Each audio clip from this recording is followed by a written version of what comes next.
অসমবাসী শুনা অসমবাসী অসমীয়া আমি মিয়া জাতি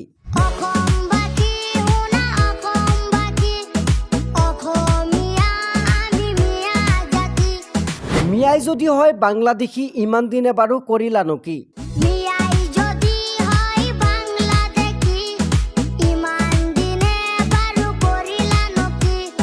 নথি পত্ৰবোৰ চেক কৰিলা ওলাব পাৰিছেনে বাংলাদেশী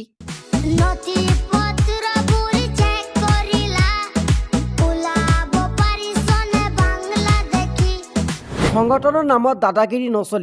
নচলিব লাচিত খানৰ গুণ্ডাগিৰি সংগঠনৰ নামত দাদাগিৰি নচলিব লাচিত খানৰ গুণ্ডাগিৰি ভয় নকৰো কাৰো ৰঙা চকু আমি সদায় শান্তি বিচাৰো ভয় নকৰো কাৰো ৰঙা চকু আমি সদায় শান্তি বিচাৰো বৰ্তমান সময়ত সামাজিক মাধ্যমত বিশেষকৈ চৰ্চা লাভ কৰিছে এই গীতে দৰং জিলাৰ কেইজনমান যুৱকে প্ৰস্তুত কৰিছে এই বিশেষ গীত নিখাৰ ভিতৰতে সামাজিক মাধ্যমত আটাইতকৈ জনপ্ৰিয় আৰু চৰ্চিত গীত এই গীত আপুনি বাৰু হজম কৰিব পাৰিছেনে কমেণ্ট ছেকশ্যনত জনাবলৈ নাপাহৰিব লগতে আপোনাৰ প্ৰিয় চেনেল ট্ৰুথ বাৰ্তা ফলো কৰিবলৈ নাপাহৰিব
Noti